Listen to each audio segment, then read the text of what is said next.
Welcome to our channel the S R academy. आज हम लोग देखने वाले हैं क्लास 10 प्रीवियस क्वेश्चन पेपर 2021-22 का। इसमें आते हैं सबसे पहला सवाल पे। लिखा हुआ है 120 का अभाज्य गुणनखंड। चलिए 120 का अभाज्य गुणनखंड करके देखते हैं। 120 यानी 120 है, इसका अभाज्य गुणनखंड अगर करते हैं तो 2 से लग जाएगा 6 बार में, ये हो गया आपका 0। आगे देखते हैं, फिर से 2 बार में लग जाएगा, ये 2 से 3 बार में। अगर हम वापस लगाना चाहते हैं फिर से 2 बार में लगा सकते हैं, और लास्ट अगर हम लोग एक बार लगाते हैं तो 3 से लगा सकते हैं। यानी इसका जो आंसर हो सकता है वो 2, 2, 2, 3 और 5, 2, 2, 2, 3 और 5, यानी ऑप्शन नंबर 1। दूसरे सवाल पर आते हैं। लिखा हुआ है 306 और 657 का HCF यानी कि महत्तम समावर्तक दिया हुआ है 9। आगे देखते हैं तो इसमें से पूछा गया है कि इसका लघुत्तम समावर्तक यानी कि एलसीएम क्या होगा। चलिए देखते हैं। हम लोग जैसे कि जानते हैं एक फॉर्मूला होता है, पहली संख्या गुना दूसरी संख्या बराबर एलसीएम और एचसीएफ। यानी कि किसी भी दो संख्या का अगर एलसीएम और एचसीएफ निकालते हैं तो दोनों संख्या का गुना करने के पर, और दोनों का एलसीएम और एचसीएफ दोनों को मल्टीप्लाई करने पर हमेशा इक्वल आता है। तो हम यहाँ देखते हैं पहली संख्या दिया हुआ है 306, दूसरा संख्या है 657, यानी कि दोनों का एलसीएम निकालना है और एचसीएफ दिया हुआ है। ये इधर गुना में इधर आकर भागा हो जाएगा। इसको सॉल्व करने के बाद मेरा जो आंसर बनेगा वो आपका 22338। अब देखते हैं ऑप्शन कितना नंबर में दिया हुआ है। 22338 यानी ऑप्शन नंबर बी में है। आगे बढ़ते हैं। क्वेश्चन नंबर 3 में लिखा है कि 15 और 25 का एचसीएफ फाइंड कीजिए। तो 15 और इसका एचसीएफ देखते हैं, तो यहाँ सॉल्यूशन देखते हैं। सबसे पहले 15 का अभाज्य गुणनखंड करते हैं तो 3 और 5 आता है, और 25 का करते हैं तो 5 और 5 आता है। तो हम देखते हैं कि दोनों में जो मिलता है उसे कहा जाता है एचसीएफ। यानी कि एचसीएफ अगर देखा जाए तो एचसीएफ होता है जो दोनों में मिलता है। तो हमें एचसीएफ पूछा गया है, सॉरी यहाँ पे एचसीएफ होना चाहिए था। तो एचसीएफ दोनों में क्या मिल रहा है? 5 मिल रहा है, यानी कि मेरा एचसीएफ हो जाएगा 5। अब देखते हैं इसमें कितना दिया हुआ है। इसमें ऑप्शन नंबर 1 में है। क्वेश्चन नंबर 4 में लिखा हुआ है एक प्राकृतिक संख्या का अभाज्य गुणनखंड उसके गुणनखंडों के क्रम को छोड़ते हुए डैश होता है। तो ये जो है अद्वितीय होती है। क्वेश्चन नंबर 5 में आते हैं। लिखा हुआ है द्विघात बहुपद होगा यदि, यानी कि शून्यकों का योग और शून्यकों का गुणनफल दिया हुआ है।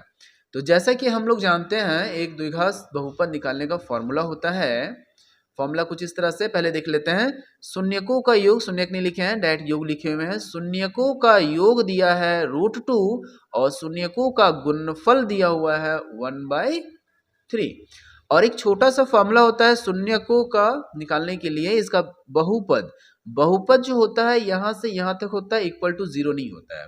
अगर इक्वल टू 0 डालेंगे तो ये मेरा समीकरण बन जाएगा। तो हमें बहुपद निकालना है तो एक छोटा सा फॉर्मूला देख लेते हैं, ये वाला x², ये माइनस है अल्फा प्लस बीटा यानी शून्यकों का योग प्लस अल्फा इंटू बीटा यानी शून्यकों का गुणनफल, यानी x² का x² माइनस का माइनस अल्फा प्लस बीटा शून्यकों का योग दिया हुआ है √2 x plus alpha into beta यानी शून्यकों का गुणनफल दिया 1/3। इसे कैजुअल सॉल्यूशन करेंगे, इसके नीचे कुछ नहीं तो 1, इसके नीचे कुछ नहीं तो 1, सबका एलसीएम लेकर सॉल्व करेंगे तो मेरे पास ये इक्वेशन बनेगा। ये बहुपद नहीं बल्कि समीकरण है, और हमें बहुपद चाहिए तो हम यहीं तक देखेंगे, यानी यहाँ तक बनेगा। यानी 3x² माइनस 3√2x होगा, x छूट गया है, x प्लस 1। यानी अगर हम ऑप्शन नंबर से देखा जाए तो ऑप्शन नंबर हमारा बी में मिलता है। क्वेश्चन नंबर 6 पे आते हैं। 6 में लिखा हुआ है कि एक इक्वेशन दिया है, इक्वेशन नहीं है, यह एक बहुपद है, और इसमें क्या रहा है कि इसमें अल्फा और बीटा इसका शून्यक है। तो अगर अल्फा और बीटा शून्यक है तो पूछा गया है कि बताइए अल्फा प्लस बीटा कितना होगा। तो अल्फा प्लस बीटा का मतलब होता है शून्यकों का योग। शून्यकों का योग का फॉर्मूला होता है -b/a, और शून्यकों गुणनफल फॉर्मूला होता है c/a। इसका फॉर्मूला दो चीजें होता है, योग बोलेगा तो ये, गुणनफल बोलेगा तो ये। तो हमसे पूछा गया अल्फा प्लस बीटा यानी कि योग होगा, तो फॉर्मूला कौन सा हो जाएगा? -a/b। क्वेश्चन नंबर 7 पे आते हैं। 7 में पूछा है किसी बहुपद px के लिए ग्राफ जो दिया हुआ है इसका शून्यकों की संख्या क्या होगी। तो हम लोग देखते हैं इसकी शून्यकों की संख्या। तो जैसे कि बताया गया होगा, ये चतुस्थान कहते हैं इसे, ये x का लाइन है, ये y का लाइन है, इसे x एक्सिस कहते हैं, उसे y एक्सिस कहते हैं। जो भी ग्राफ आता है वो x लाइन को जितने जगह पे टच करता है वो उसका शून्य कहलाता है। तो हम लोग यहाँ देखते हैं, ये x लाइन, ये आपका x लाइन, ये y लाइन, और ये जो कर्व दिया हुआ है वो x लाइन को टच ही नहीं कर रहा है। जब टच नहीं कर रहा है इसका मतलब शून्य क्या हो जाएगा, 0। आगे बढ़ते हैं क्वेश्चन नंबर 8 में। तो 8 में लिखा हुआ है समीकरण युग्म a1x plus b1y plus c1 equal to 0। यानी कि आप देखिए, एक इक्वेशन यहाँ दिया हुआ है रैखिक समीकरण, एक यहाँ दिया रैखिक समीकरण का कैजुअल सा फॉर्मूला है, और एक कंडीशन दिया हुआ है ये, यानी a1 by a2 equal to b1 by b2 equal to नहीं है c1 बाई c2 का। तो रैखिक समीकरण में सॉल्यूशन का 3 फॉर्मेट होता है। आप अगर डिटेल जानना चाहते हैं तो इससे पहले वाला वीडियो आप देख सकते हैं। तो यहाँ पे क्या होता है, पहला कंडीशन होता है कि अगर a1 बाई a2 बराबर नहीं होता b1 बाई b2 का, तो इसका मतलब होता है कि वह द्विघाती का सॉल्यूशन होगा, यानी उसे प्रतिच्छेदी हल कहा जाता है। ठीक है, यानी द्विघात सॉल्यूशन होगा। दूसरा है कि अगर a1 बटा a2 बराबर b1 बटा b2 बराबर होता है c1 बाई c2 का, तो ये अपरिमित रूप से अनेक हल होता है, इसे अनेक हल कहा जाता है, और इसे संपाती कहते हैं। तीसरा आता है a1 by a2 b1 by b2 के बराबर होगा, लेकिन ये बराबर नहीं होगा, तो इसे कहा जाता है कोई हल नहीं, अर्थात समांतर हल होता है इसका। इसका आंसर जो हो जाएगा आपका सी नंबर हो जाएगा। आगे बढ़ते हैं। देखिए, अभी जैसा बताया गया था, एक रैखिक समीकरण यहाँ पे दिया हुआ है और एक यहाँ पे दिया हुआ है, और पूछा गया बताइए कैसा हल होगा। तो पहले हम लोग निकाल लेते हैं। अगर हम लोग निकालेंगे तो इसका देख सकते हैं a1 का वैल्यू 2 है और b1 का 3 है, c1 का 0 है, और यहाँ पे बात करते हैं a2 b2 और c2, यानी हम लोग देखेंगे सॉल्यूशन में तो ये हो जाएगा 2/3, उसके बाद है -3/4, ये a1 by a2 b1 by b2 और c1 बाई c2 करेंगे तो 0/20। अब जरा देखते हैं, तो ये देख सकते हैं कि a1 बाई a2 जो है वो एक दूसरे के बराबर नहीं है। यानी अगर हम लोग यहाँ पे देखें तो ये जो दिया हुआ नंबर है ये दोनों एक दूसरे के बराबर नहीं है, तो हम कह सकते हैं कि इसका जो हल होगा कैसा हल होगा, प्रतिच्छेदी हल होगा। उम्मीद है कि कोई प्रॉब्लम नहीं हुआ होगा। आगे बढ़ते हैं। क्वेश्चन नंबर 10 में लिखा है कि c का वैल्यू फाइंड कीजिए, c का मान ज्ञात कीजिए जहां पर ये समीकरण और यह समीकरण का अनंत हल है। अनंत हल का कंडीशन था कि a1 बटा a2 बराबर b1 बटा b2 बराबर c1 बाई c2, यानी सब बराबर होना चाहिए। तो इस इक्वेशन के हिसाब से देखिए, a1 x के साथ जो रहता है वो a1, y के साथ जो रहता है वो b1, और जो अकेला होता है वो c1। सिमिलरली a2 b2 और c2, तो यहाँ देखेंगे तो हो जाएगा मेरे पास c बाई 6 इक्वल टू, क्योंकि ये अनंत हल के लिए बताया गया है, और यहाँ पे हो जाएगा -1 बाई -2, और एक और दिया हुआ है जिसपे हम लिख सकते हैं 2/4। तो ये चूंकि c का वैल्यू पूछ रहा है तो हम जिसका चाहे उसका सॉल्यूशन में से ले सकते हैं। अगर हम चाहे तो इन दोनों का भी ले सकते हैं। अगर हमें लगता है कि नहीं हम ये लेना चाहते हैं तो इसका सॉल्यूशन लेने पर भी बनेगा, और अगर कोई चाहते हैं कि नहीं हम इसका सॉल्यूशन नहीं लेंगे बल्कि इन दोनों का सॉल्यूशन लेंगे, तभी मेरा आंसर, सॉरी इसका नहीं, ये फर्स्ट वाला और लास्ट वाले को अगर इक्वल करके लेना चाहे तो मेरा भी आंसर उसमें से सेम आने वाला है, क्योंकि ये सब एक दूसरे के इक्वल है। चलिए, तो हम इन दोनों का सॉल्यूशन लेके चलते हैं। तो आप देख सकते हैं इसमें से ये माइनस माइनस कट जाएगा, ये क्रॉस इनटू हो जाएगा, यानी कि मेरा जो आंसर बन जाएगा c इक्वल टू, मेरा जो आंसर बन जाएगा c इक्वल टू 6/2, कटने पर जो है आपका 3 मेरा फाइनल आंसर बनेगा। यानी कि अगर हम देखें तो मेरे पास जो आंसर होगा वो आपका c नंबर होगा, सॉरी a नंबर का होगा, जिसमें मेरा आंसर आने वाला है 3। आगे बढ़ते हैं क्वेश्चन नंबर 10 पे, सॉरी 11 पे। लिखा हुआ है ये इक्वेशन है और ये इक्वेशन है, दोनों को सॉल्यूशन करने पर x और y का वैल्यू कितना होगा। तो हम लोग एक छोटा सा यूज करते हैं जिसे प्रतिस्थापन, सॉल्यूशन चाहे तो प्रतिस्थापन से भी किया जा सकता है, विलोपन से भी किया। 3 तरीका आपकी बुक में बताया गया है। हम विलोपन का इस्तेमाल करते हैं। विलोपन में क्या किया जाता है कि फर्स्ट वाले को इक्वेशन 1 मान लेंगे, सेकेंड वाले को इक्वेशन 2 मान लेंगे, और सबसे आसान तरीका होता है कि ये फर्स्ट वाला डिजिट को बराबर करना है। तो क्या करेंगे, इक्वेशन 1 के फर्स्ट नंबर से इस पूरी इक्वेशन को मल्टीप्लाई कर देंगे और इक्वेशन 2 से इक्वेशन 1 को मल्टीप्लाई कर देंगे। देखते हैं सॉल्यूशन। देखिए, पहला इक्वेशन को 1 मान लिए, दूसरा को 2 मान लिए, इसके फर्स्ट टर्म में 2 दिया हुआ है और इसके फर्स्ट टर्म में 3 दिया हुआ है। तो 3 से मल्टीप्लाई कर देंगे इक्वेशन 1 टोटल को और 2 से मल्टीप्लाई कर देंगे इक्वेशन 2 को। ठीक है, समझ में आ रहा होगा।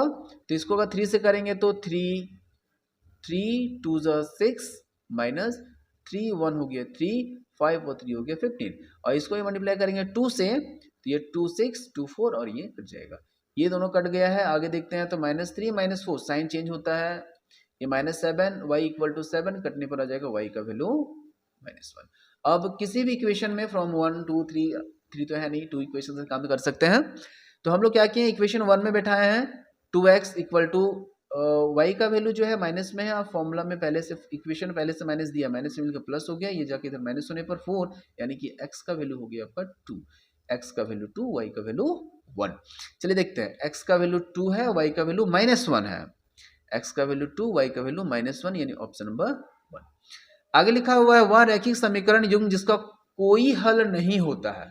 तो जिसका कोई सॉल्यूशन ही नहीं होगा, जिसका कोई हल ही नहीं होगा, तो कैसे चला जाएगा, असंगत। आगे देखते हैं, जैसा कि अभी 11 नंबर क्वेश्चन में हम लोग पढ़े, ये पहला समीकरण है, ये दूसरा समीकरण है, और दोनों को सॉल्व करके x और y निकालना, जैसे कि अभी निकाले थे। तो हम देख सकते हैं इसका पहला टर्म तो पहले से इक्वल है, तो हमें क्या करना चाहिए, बस दोनों इक्वेशन को माइनस कर देना चाहिए। अगर हम दोनों इक्वेशन को माइनस कर देते हैं, जैसे कि फर्स्ट इक्वेशन हो गया, सेकेंड इक्वेशन हो गया, और यहाँ पे 1 हो गया, ये माइनस माइनस माइनस, साइन हमेशा चेंज होता है, ये कट गया, और कटने पर ये आप देख सकते हो यहाँ पे कितना हो जाएगा, 2y -2y। एक सेकेंड, इसको अच्छे से बता देते हैं, साफ साफ लिखा हुआ नहीं है। पहला इक्वेशन आपका ये रहा, दूसरा इक्वेशन ये रहा, ये माइनस में है, और ये आपका 1 है। साइन चेंज करेंगे तो साइन अगर हम लोग चेंज करते हैं तो ये माइनस हो जाएगा, ये प्लस हो जाएगा, ये माइनस हो जाएगा, यानी कि ये कैंसल आउट हो जाएगा, y प्लस में ये प्लस में, यानी कि 2y = 8 हो जाएगा, यानी यहाँ से y का वैल्यू कितना आ जाएगा, 4। अब 1 या 2 किसी में भी हम रखते हैं, तो हम इसमें रखते हैं 1 में, अगर हम इसमें रखते हैं तो देख सकते हैं x -4, ये माइनस से इधर आ जाएगा प्लस, यानी x का वैल्यू 5 हो जाएगा। तो आंसर जो मेरा बनेगा x का वैल्यू 5 और y का वैल्यू 4। क्वेश्चन अब 14 में आते हैं। 14 में लिखा हुआ है कि इसमें बताइए कौन द्विघात समीकरण होगा। ठीक है, द्विघात समीकरण का मतलब है कि लास्ट टर्म सॉल्यूशन के बाद मेरा स्क्वायर का टर्म बचना चाहिए। तो हम देखते हैं, तो इसमें स्क्वायर का टर्म अगर हम इसको सॉल्व करेंगे, ये x² आएगा मल्टीप्लाई करने पर, ये भी नंबर इससे मल्टीप्लाई होता है, x² इक्वल टू इधर भी x² इक्वल टू इधर भी, दोनों x² कट जाएगा, यानी ये होना पॉसिबल नहीं है। सिमिलरली अगर हम यहाँ पे देखेंगे तो a प्लस बी का होल स्क्वायर करेंगे तो x² कट जाएगा, तो मेरे पास ये भी नहीं बनेगा। लेकिन ये सी नंबर में अगर हम लोग बात करते हैं, तो सी नंबर में आप देख सकते हो यहाँ a प्लस बी का होल स्क्वायर इक्वल टू के इधर तो लगेगा, लेकिन इधर नहीं लगेगा, यानी कि मेरा ये बच जाएगा, तो ऑप्शन नंबर सी हो जाएगा। क्वेश्चन नंबर 15 में आते हैं। तो 15 में लिखा हुआ है यदि विविक्तकर यानी कि विविक्तकर यानी डी कहते हैं, तो डी इज ग्रेटर देन 0, तो बताइए मूल कैसा होगा। इससे पहले वाले वीडियो में अच्छे से समझाया गया है। पहला कंडीशन अगर हम लोग बात करते हैं, डी का वैल्यू जो है वो 0 आती है, दूसरा होता है डी इज ग्रेटर देन 0, और तीसरा होता है डी इज लेस देन 0। ये तीनों का क्या सॉल्यूशन होता है, पहला अगर डी अगर 0 आता है तो मूल वास्तविक होगा और एक जैसा होगा। अगर डी इज ग्रेटर देन 0 आता है, ग्रेटर माने कि प्लस में आता है, तो उसका जो मूल हो जाता है वो वास्तविक और अलग अलग होगा। और डी इज लेस देन आता है, लेस देन का मतलब होता है माइनस में आता है, तो वो वास्तविक नहीं होगा। तो यहाँ दिया है ग्रेटर देन, तो मूल कैसा होगा, वास्तविक होगा और अलग अलग होगा, यानी ऑप्शन नंबर बी हो जाएगा। दूसरा देखते हैं, लिखा हुआ है और यहाँ से मूलों की प्रकृति पूछ रहा है। तो सेम चीजों में मूल की प्रकृति कौन बताता है, ये जो विविक्तकर होता है यही मूल की प्रकृति बता सकता है। चलिए देखते हैं कैसे निकलेगा। ये इक्वेशन दिया हुआ है तो इसके हिसाब से अगर हम देखें तो a का वैल्यू कितना हो जाएगा, a का वैल्यू देखेंगे तो 1 हो जाएगा, b का वैल्यू भी जो है वो आपका 1 हो जाएगा और c का जो वैल्यू है वो भी आपका -1 हो जाएगा। उम्मीद है कोई प्रॉब्लम नहीं होगा, होने पर आप कमेंट कर सकते हैं, हम सेपरेटली उस कमेंट्स को लेकर वीडियो बना देंगे। आगे देखते हैं, तो इसमें d निकालते हैं, तो d निकालने का फॉर्मूला जो था b² -4ac, और d जो निकलेगी यही 3 कंडीशन पे निकलेगा और तीनों ही मूलों की प्रकृति बताती है। 0 होने पर वास्तविक एक जैसा होगा, बड़ा होने पर वास्तविक अलग अलग होगा और अगर छोटा होता है तो वास्तविक नहीं होगा। यहाँ देखते हैं b का वैल्यू 1, 1 का स्क्वायर 1 -4 इंटू a इंटू सी, तो 4, a का वैल्यू 1 है, c का वैल्यू 1, ये प्लस हो जाएगा, +5 हो जाएगा, सॉरी +4 हो जाएगा, जोड़ने पर आ जाएगा आपका 5, यानी देख सकते हो d is a greater than, यानी ज्यादा हो रहा है, यानी इसका आंसर क्या होगा, ऑप्शन नंबर बी, वास्तविक और असमान।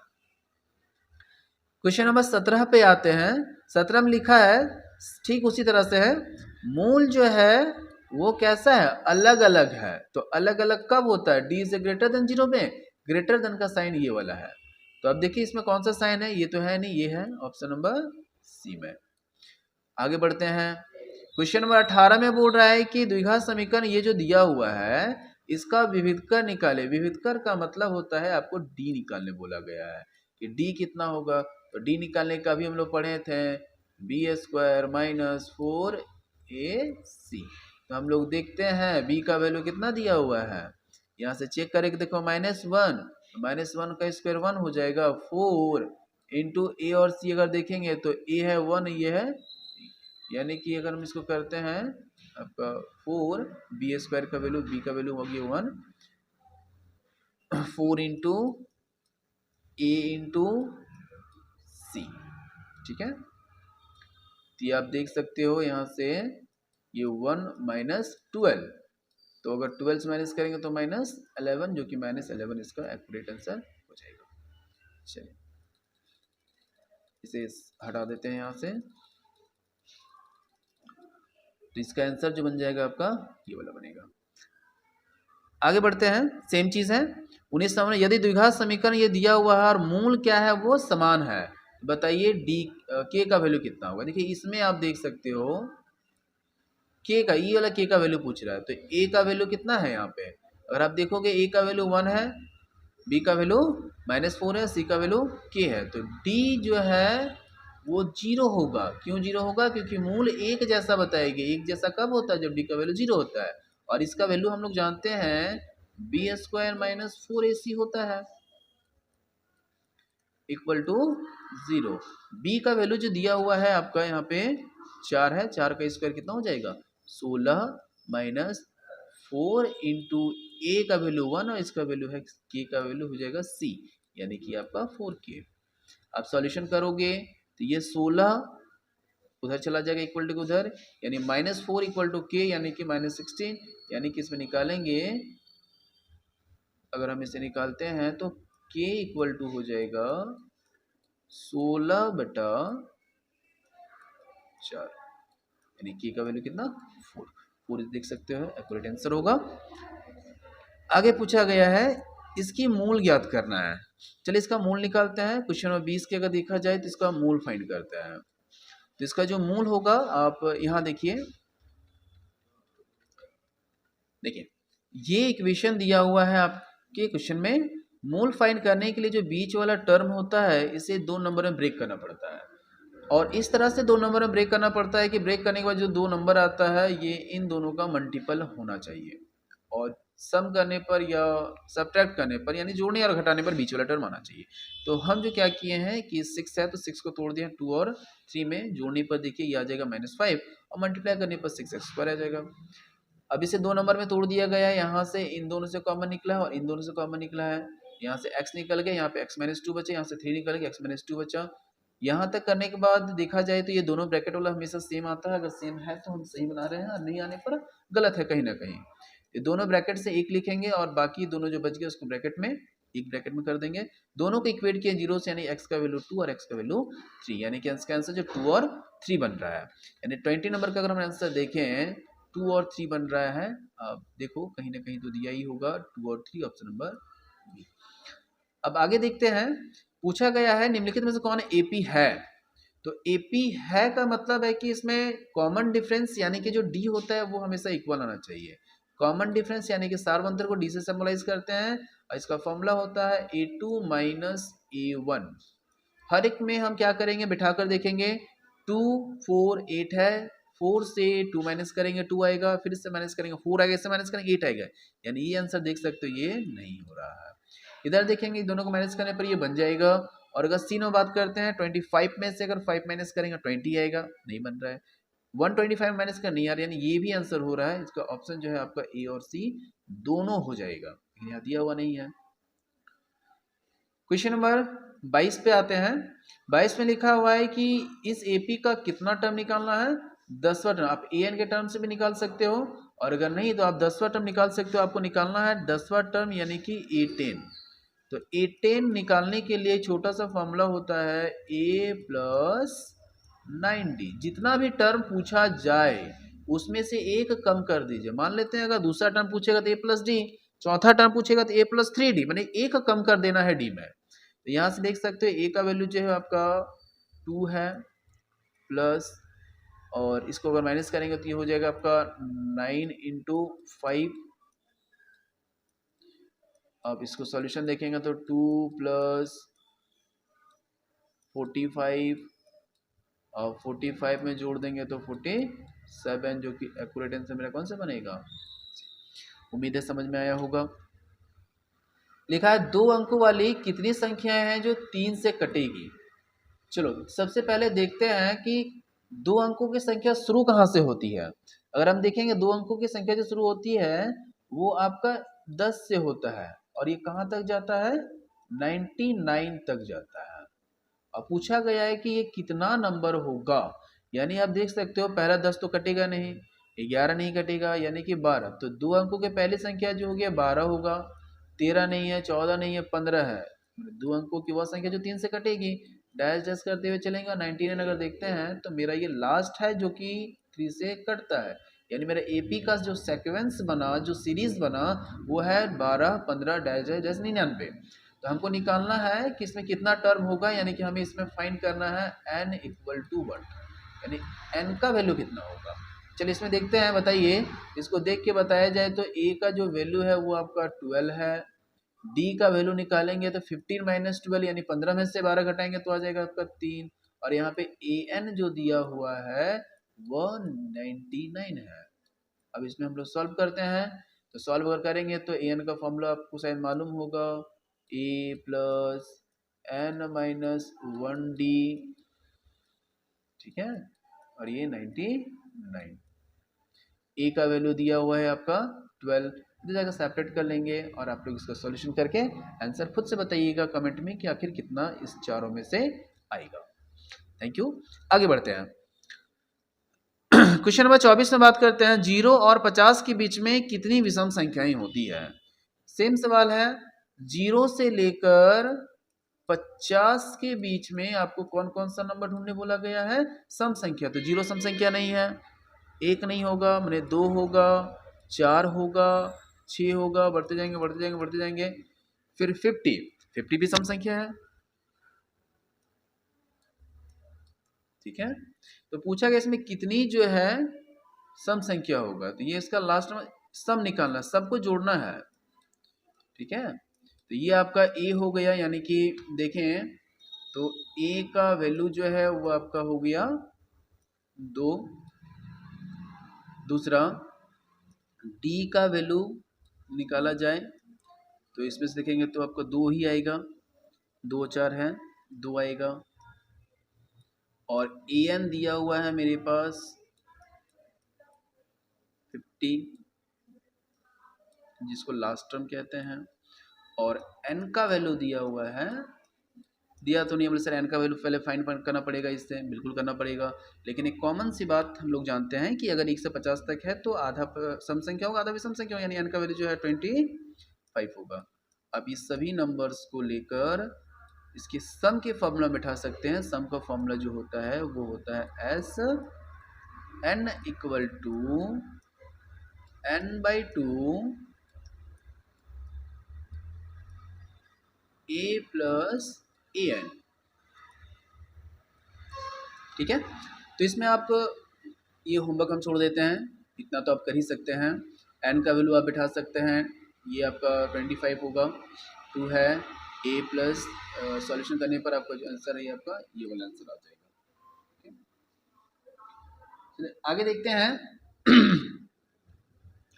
आगे देखिए ये चार्ट लिखा हुआ है और इसमें बोला गया है कि ये वाला लाइन ये वाला लाइन और ये वाला लाइन एक दूसरे के पैरेलल है। तो हमें पढ़े हुए हैं, पहले भी पढ़ाया गया है कि इसमें से जो थेल्स प्रमेय होता है उसमें ये साइन यानी AD बाई BD और AE बाई C का जो रेशियो है हमेशा इक्वल होता है। तो इस हिसाब से अगर हम देखें तो क्या क्या दिया हुआ है, BD जो दिया है, B और D जो दिया है वो आपका 2 है, A और E जो है 1.5 है, और ये जो नंबर दिया हुआ है आपका 3 है, और ये नंबर पूछा गया है क्या है। तो देखिए इसका सॉल्यूशन हम कैजुअल मान लेते हैं, ये आपका y है। ठीक है, अगर हम लोग मान लेते हैं कि ये मेरा y है तो कैसे बनेगा, y/2 यानी कि सॉल्यूशन में हम देखेंगे y/2। ठीक है, इक्वल हो जाएगा 1.5/3। चलिए इसको इधर भेज देते हैं, ये 2 1.5 से मल्टीप्लाई हो जाएगा तो y इक्वल टू हो जाएगा 3/3। 1.5 इंटू 2 हो जाएगा 3/3, कट जाएगा, y का वैल्यू 1 आ जाएगा। 1 जो है ऑप्शन नंबर डी एक्यूरेट हो जाएगा, इसका वैल्यू कितना आ जाएगा, 1 आ जाएगा। क्वेश्चन नंबर 27 दिया हुआ, यदि दो त्रिभुजों की संगत कोण बराबर है, क्या बराबर है, कोण, तो बताइए वो समरूप होगा किस नियम से, एंगल से होगा। जब कोण की बात कर रहा है तो कोण को इंग्लिश में एंगल बोला जाता है। आगे देखते हैं 28 नंबर में लिखा है ABC और PQR दो समरूप त्रिभुज है। तो समरूप है तो कैसा है, किस नियम से होगा वो बताना है। तो समरूप है, इसका पोजीशन बताना है किस हिसाब से होगा। तो देख सकते हैं A जो है P के इक्वल है, B जो है Q के इक्वल है, और जो C है वो R के इक्वल है। यानी A, अगर इस त्रिभुज का हम A पहले लेते हैं तो इसका P पहले लेना होगा, B पहले लेते हैं इसका तो इसका Q लेना पड़ेगा, और C लेते हैं तो R लेना पड़ेगा। तो हम इसको A पहले लेते हैं, B लेते हैं, फिर C लेते हैं, तो इसके बाद P, Q और R ऑप्शन नंबर डी में हो जाएगा। क्वेश्चन नंबर 29 पे आते हैं, लिखा है कि यदि दो समरूप त्रिभुजों की संगत भुजा का अनुपात दिया हुआ है आपका 4:9, तो क्षेत्रफल का अनुपात क्या होता है। जैसे कि हम लोग एक थ्योरम में पढ़े हैं संगत समरूप त्रिभुज में कि संगत भुजाओं का अनुपात जो होता है उसका क्षेत्रफल निकाला जाए तो उसके अनुपात को स्क्वायर कर दिया जाता है। यानी कि इसमें जो रेशियो दिया हुआ है आपका 4/9, इसका हम लोग स्क्वायर कर देंगे, 4 का स्क्वायर 16, 9 का स्क्वायर 81, ऑप्शन नंबर डी। आगे देखते हैं क्वेश्चन नंबर 30 में लिखा है कि एक समरूप त्रिभुज है, समबाहु त्रिभुज है। समबाहु त्रिभुज इसके सारा साइड क्या होता है, इक्वल होता है। इसका ये साइड भी है 2a, ये साइड भी है आपका 2a, और ये साइड भी है आपका 2a। और इसको पूछा गया शीर्षलंब की लंबाई क्या होगा। तो शीर्षलंब आपका देखिए ये है, और शीर्षलंब जो खींचा जाता है वो 90 डिग्री बनाता है। अब देखिए टोटल 2a है तो a और a बनेगा। चलिए तो यहाँ पे इसको हाफ रेशियो अगर हम लोग निकालते हैं तो ये आपका 2a है, ये पता नहीं, ये a है, और हमें यही पूछा गया है।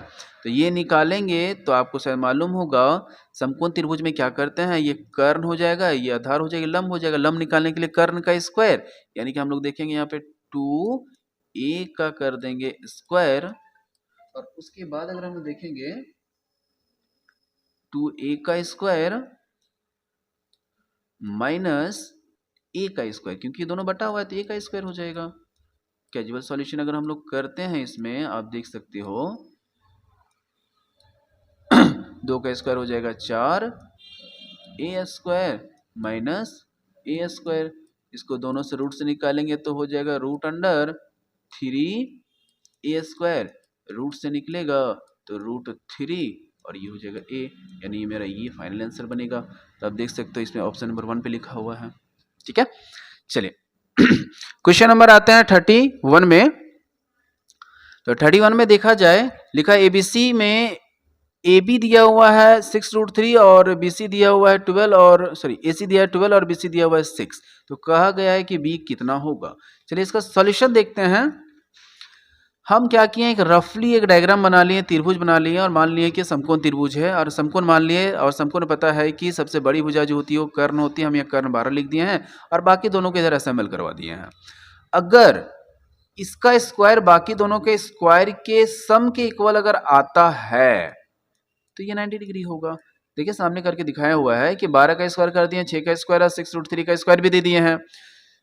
12 का स्क्वायर यानी 12 का स्क्वायर करते हैं 144 आता है, 6 का स्क्वायर करते हैं 36 आता है और 6√3 का स्क्वायर करते हैं 108 आता है। दोनों तरफ जोड़ने पर कितना आ रहा है, सेम आ रहा है। इसका मतलब ये कर्ण हो जाएगा, बाकी दोनों का स्क्वायर हो जाएगा। तो पाइथागोरस से हमें पता है कि ये कितना हो जाएगा 90 डिग्री, यानी कि 31 का कितना हो जाएगा एंगल 90 डिग्री यानी सी। आगे लिखा हुआ है कि एक वृत्त की कितनी स्पर्श रेखाएं होती है, तो एक वृत्त की अपरिमित रूप से बहुत सारी होती हैं। क्वेश्चन नंबर आते हैं 33 में। लिखा है वृत्त के केंद्र से 13 सेंटीमीटर की दूरी पर कोई बिंदु है और वहां से स्पर्श रेखा की लंबाई जो है 12 खींचा गया है। मतलब आप ऐसे समझिए, कोई वृत्त है, बाहर में कोई बिंदु है और केंद्र से इसकी जो दूरी है वो आपका 13 और यहाँ से स्पर्श रेखा की लंबाई जो खींची गई है वृत्त पर वो 12 है। तुमसे पूछा गया है कि त्रिज्या कितना होगा। चलिए इसका डायग्राम में से आंसर देख लेते हैं। देखिए एक वृत्त बना हुआ है, वृत्त के केंद्र से एक इक्वल डिस्टेंस पर एक पॉइंट मान लिया गया है जो कि 13 दिया हुआ है और यहाँ से स्पर्श रेखा, ये स्पर्श रेखा कहलाती है जो कि 12 है। जो स्पर्श रेखा मतलब बीच में जो टच करती है। चलिए आगे देखते हैं। ये हमें निकालना है R। थोड़ा गला खराब हो रहा है। R अगर निकालते हैं, ये R ही निकाला गया और देखते हैं तो हमें ये मालूम है कि वृत्त की जो स्पर्श रेखा होती है वृत्त पर 90 डिग्री का कोण बनाती है। तो ये R दिया हुआ है, त्रिज्या है, और ये त्रिज्या देखा जाए तो ये आपका कर्ण हो जाएगा, ये लंब हो जाएगा, ये आधार हो जाएगा। तो आधार है तो आधार को हम लोग R से सिंबलाइज कर सकते हैं क्योंकि त्रिज्या भी तो है √अंडर कर्ण स्क्वायर माइनस लंब स्क्वायर, यानी कर्ण का स्क्वायर, ये 13 का स्क्वायर 169 हो गया, 12 का स्क्वायर 144 हो गया, दोनों को माइनस करने पर 25 और 25 का आंसर कितना हो गया 5। चलिए तो ये सेम है आपका आंसर देखा जाए तो 33 का 5 सेंटीमीटर होगा, 33 का 5 सेंटीमीटर। 34 जो है सेम है, एकदम ही सेम है। आप चाहें तो इसका ट्राई कर सकते हैं। देखिए आगे लिखा है कि एक वृत्त है और इसका केंद्र से 25 सेंटीमीटर की दूरी पर एक पॉइंट है जहां से स्पर्श रेखा की लंबाई जो है 25 है।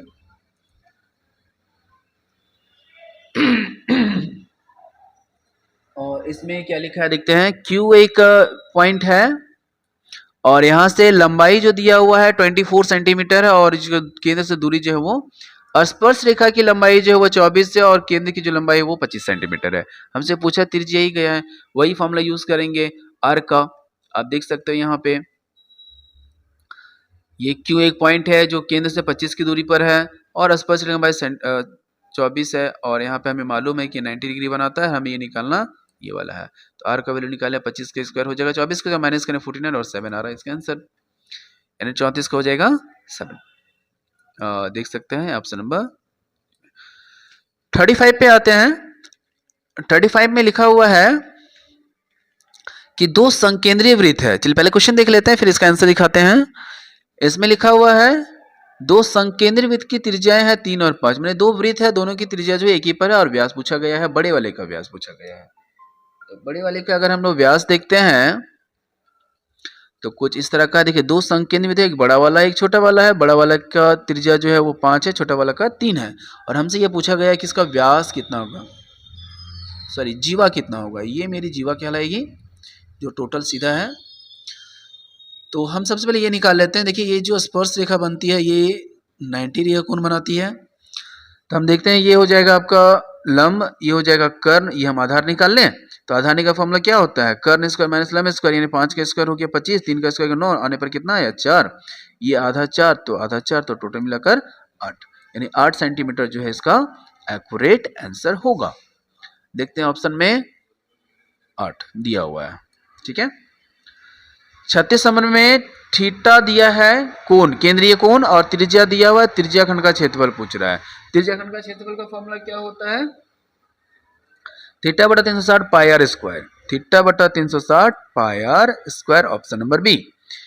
वृत्त की सबसे बड़ी जीवा को क्या कहते हैं, सबसे बड़ी जीवा जो होती है उसे व्यास कहा जाता है। क्वेश्चन नंबर 38 पर आते हैं, आर त्रिज्या वाले वृत्त के चाप की लंबाई, तो सेम फॉर्मूला इसका आता है, फॉर्मूला क्या बनेगा, थीटा बटा 360 गुना 2 पाई आर, 2 पाई आर। अब इसी चीज को असेंबल करके थोड़ा ढंग से लिख दिया है, देख सकते हैं यहाँ पे 2 पाई आर, ऑप्शन नंबर किसमें है, सी में। क्वेश्चन नंबर 39 पे आते हैं, लिखा है 6 सेंटीमीटर में त्रिज्या वाले वृत्त की जीवा केंद्र पर कोई कोण 60 डिग्री अंतरित करती है, तो बताइए क्या होगा। तो हमें पूछा गया है त्रिज्या खंड का क्षेत्रफल, त्रिज्या खंड का क्षेत्रफल का फॉर्मूला होता है थीटा बटा 360 पाई आर स्क्वायर, यानी यहां से मेरा ये 2 हट जाएगा और पाई आर स्क्वायर होगा। इसको जरा सा करके दिखा देते हैं,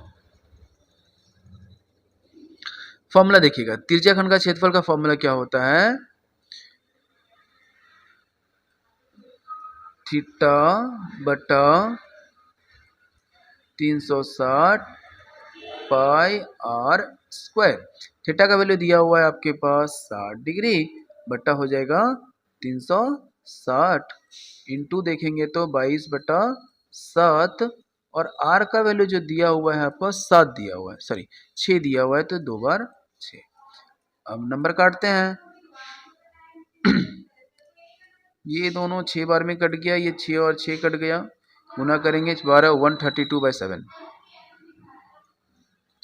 लास्ट सवाल पे आते हैं, एक घोड़ा है जो मैदान पे चल रहा है, 7 सेंटीमीटर उसकी रस्सी है और वो उसका क्षेत्रफल कितना पे चढ़ सकेगा। मान लेते हैं कि इस तरह का कोई अगर खेत है, एक कोने से घोड़ा बंधा हुआ है और इसकी जो लंबाई दी हुई है रस्सी है, और ये चढ़ेगा तो कितना पे चढ़ेगा, या तो इधर से इधर जाएगा या तो यही भाग चढ़ सकता है। आप देख सकते हैं त्रिज्या खंड का एरिया बनाता है, त्रिज्या खंड का फॉर्मूला यही होगा। अब इसमें बोलेंगे तो एंगल कितना है, एंगल हो जाएगा आपका 90 डिग्री, यानी थीटा का वैल्यू हो जाएगा 90, त्रिज्या यही इसकी त्रिज्या कहलाएगी जो कि 7 हो जाएगा।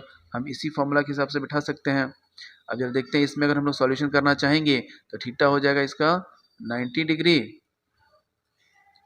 और यहाँ पे नीचे जो हो जाएगा आपका 360 डिग्री गुना 22/7 यूज करेंगे फॉर्मूला के अकॉर्डिंग, और यहाँ पे आर का वैल्यू 7 × 7, 7 × 7, एक साथ कट जाएगा, ये 4 बार में कट जाएगा, फिर से काटेंगे तो ये 2 बार में कट जाएगा, 11 हो जाएगा, ये 4 हो जाएगा, 77/2 इसका जो आंसर होगा। अब देख सकते हैं 11 बचा हुआ है, 11 यानी कि 77/2, ये इसका फाइनल आंसर है, ऑप्शन में नहीं दिया हुआ है।